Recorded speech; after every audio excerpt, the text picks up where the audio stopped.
उज्जैन में विकास कार्यों की रफ्तार और आगामी सिंहस्थ 2028 की तैयारियों को लेकर बड़ा मंथन हुआ। केंद्रीय मंत्री मनोहर लाल खट्टर ने मुख्यमंत्री डॉक्टर मोहन यादव की मौजूदगी में मध्य प्रदेश से जुड़े अपने विभागों की समीक्षा ली। बैठक के बाद उन्होंने स्वच्छता से लेकर बिजली व्यवस्था तक कई अहम योजनाओं की जानकारी दी।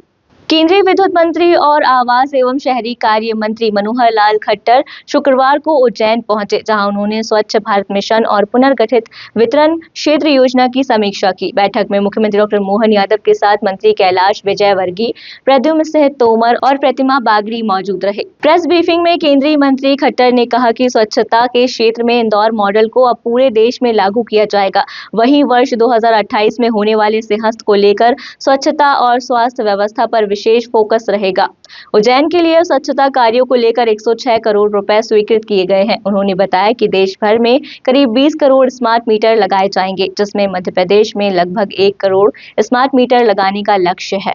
जल्द ही प्रीपेड मीटर व्यवस्था भी शुरू की जाएगी, जिसकी शुरुआत सरकारी विभागों से होगी। मुख्यमंत्री डॉक्टर मोहन यादव ने कहा कि केंद्र और राज्य सरकार मिलकर प्रदेश के विकास को नई गति दे रहे हैं। बैठक में बिजली क्षेत्र की समस्याओं और विकास योजनाओं को लेकर विस्तार से चर्चा हुई। माननीय मंत्री श्रीमान मनोहर लाल खट्टर साहब, स्थानीय शासन और खासकर शहरी विकास और अर्बन डेवलपमेंट ऊर्जा विकास मंत्री, और मैं इस नाते से उनका यहाँ इस कार्यक्रम के साथ साथ उज्जैन के अंदर दुनिया का सबसे बड़ा मेला जब होने वाला है और उस मेले की व्यवस्थाओं को लेकर के वो खुद चल करके अपने दिल्ली से न केवल स्वयं बल्कि अपने उच्च अधिकारियों के साथ यहाँ समीक्षा बैठक कर रहे हैं और बैठक के साथ लंबे समय तक प्रदेश को इस मेले के बाद भी राज्य के साथ विकास के नए पर्याय बनकर क्या क्या हो सकता है, विस्तार से कई सारी चीजों की समीक्षा की है।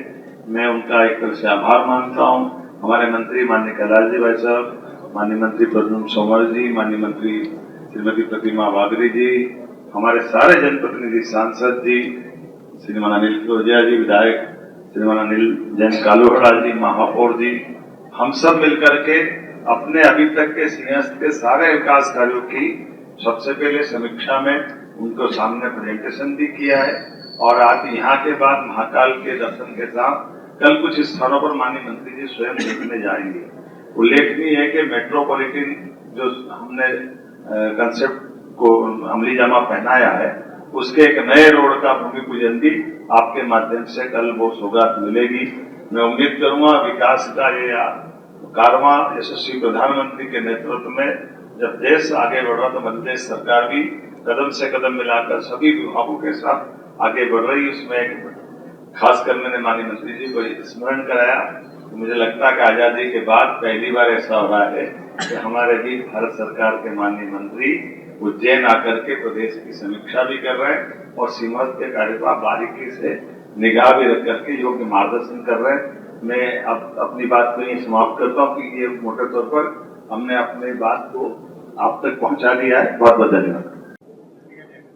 जहां तक इंदौर मॉडल है, ये सारे देश में लागू करने की बात हमने जो है विचार की हुई है आपकी जानकारी के लिए। अन्य विषयों में स्वच्छ भारत मिशन के अंदर कुल मिलाकर हमने जो परियोजना यहाँ स्वीकृत की है SBM 2 में 3,680 करोड़ की योजना ये स्वीकृत की गई, जिसमें भारत सरकार का 2,036 करोड़ का योगदान है। लीगेसी वेस्ट अपने आप में बड़ा एक काम है। राज्य में 57 लाख मीट्रिक टन कचरा, इसकी प्रोसेसिंग शुरू की गई है, जिसमें 48 लाख से अधिक ऐसा जो कचरा है उसका प्रसंस्करण किया जा चुका है और परिणाम स्वरूप 509 एकड़ भूमि ये उसमें से कुल हमको प्राप्त हुई है, रिक्लेम हुई है। और हमारे विजयवर्गीय जी ने बताया मुझे कि उसमें से 100 एकड़ और हम प्लांटेशन के लिए उसका उपयोग करेंगे, ताकि प्रदेश में ऐसी जो जमीनें रिक्लेम होती है उसको हरा भरा करने के लिए उसका उपयोग किया जाए, ये महत्व की आवश्यकता है। इंदौर में 550 टन प्रति दिन क्षमता वाला CBG प्लांट ये चल रहा है और ग्वालियर में भी 100 TPD का क्षमता का प्लांट ये काम कर रहा है। राज्य में 5 और बड़े CBG प्लांट ये स्थापित किए जा रहे हैं ताकि इनमें से हमारी घरेलू आवश्यकता, खास करके गैस की आवश्यकता, उसकी भी पूर्ति होगी और हमारा जो कचरा है निस्तारण, उसको भी उसका उपयोग होगा। जहां तक प्रोसेस्ड वाटर यानी जिस पानी के लिए हम एसटीपीज लगा करके पानी को यानी उसका उपयोगिता यूज वाटर के लिए करते हैं, इसमें 353 परियोजनाएं ये जारी हैं। 150 से अधिक पूर्ण होने की संभावना है। नर्मदा सहित प्रमुख जल स्रोतों को प्रदूषण से बचाने के लिए और इसमें बहुत बड़ी मदद हमको मिलेगी। उज्जैन में हुई समीक्षा बैठक से साफ है कि सरकार का फोकस आगामी सेहत, स्वच्छता और ऊर्जा के क्षेत्र को मजबूत करने पर है, ताकि मध्य प्रदेश विकास के नए मॉडल के रूप में आगे बढ़ सके।